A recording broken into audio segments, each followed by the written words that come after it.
अस्सलामुअलैकुम, मैं हूं सरफराज शेख। अभी हमारे साथ बैठे हैं जाले विधानसभा से एआईएम पार्टी के नेता और यूं कहें कि विधानसभा के भावी प्रत्याशी भी हैं मुबारक हुसैन अत्तारी साहब। तो आइए हम इनसे कुछ सवाल करते हैं।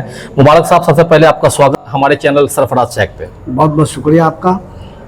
अच्छा, ये बताइए, आपसे मेरा सवाल है कि एआईएम पार्टी को तेजस्वी यादव जो कि इंडिया गठबंधन में शामिल नहीं कर रहा है, तेजस्वी का एक बयान आया है कि हम हैदराबाद थोड़ी जाते हैं इलेक्शन लड़ने के लिए, फिर ओवैसी को बिहार आने की ज़रूरत क्या है? इस पर क्या कहेंगे? ये बड़ा मुद्दा है, बड़ा सवाल है।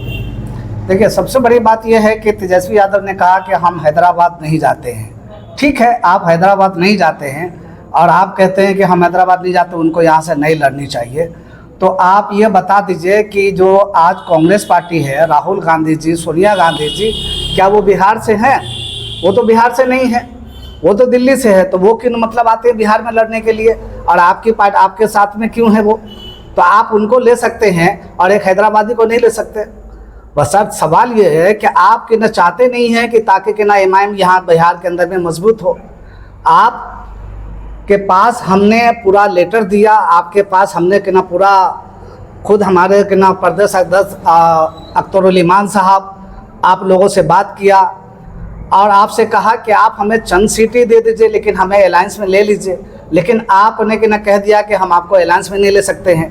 क्यों नहीं ले सकते अलायंस में? सवाल ये है कि क्या आप मुसलमान की पार्टी है इसलिए?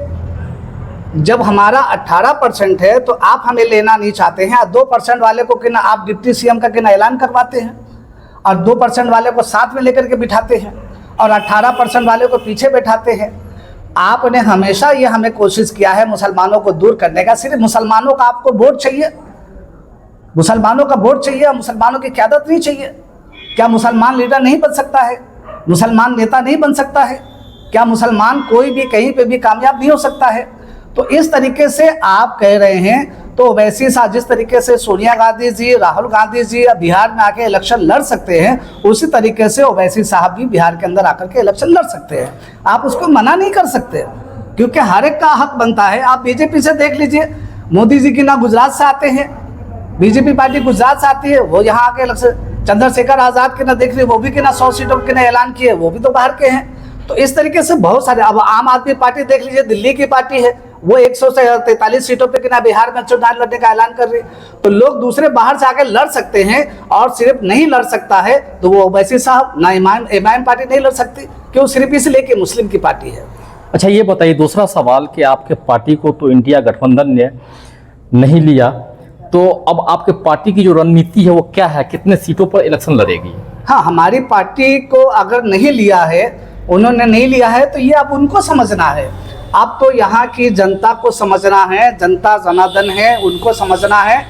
और मुसलमानों को ये समझना है कि आखिर मुसलमान अछूत है जो मुसलमानों को नहीं शामिल किया जाता है, सिर्फ इसलिए कि उनके सर पे दाढ़ी टोपी है, इसलिए उन्हें शामिल नहीं किया गया है। क्यों? क्योंकि मुसलमान है।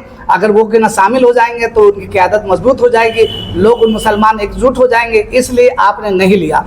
प्लस ठीक है, आपने नहीं लिया, लेकिन हमारी पार्टी और हमारे प्रदेश अध्यक्ष जो अख्तरुल इमान साहब ने ये कहा है कि हम तीसरा मोर्चा की तैयारी कर रहे हैं। अनकरीब वो तीसरा मोर्चा का ऐलान हो जाएगा, उसके बाद फिर कि ना अगर उसमें समझ में आएगा कि हम कितनी सीट पे लड़ेंगे नहीं लड़ेंगे, ये प्रदेश अध्यक्ष इसका फैसला करेंगे।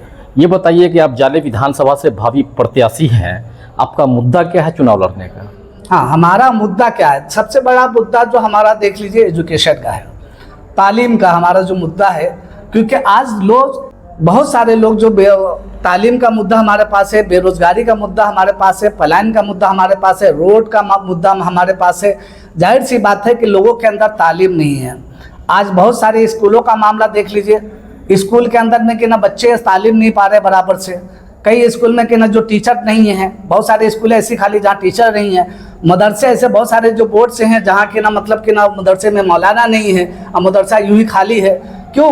जाहिर सी बात है कि अगर उसमें भरेंगे जभी तो कि ना लोग तालीम होगा ना, जब भरेंगे नहीं तो तालीम कहाँ से होगा?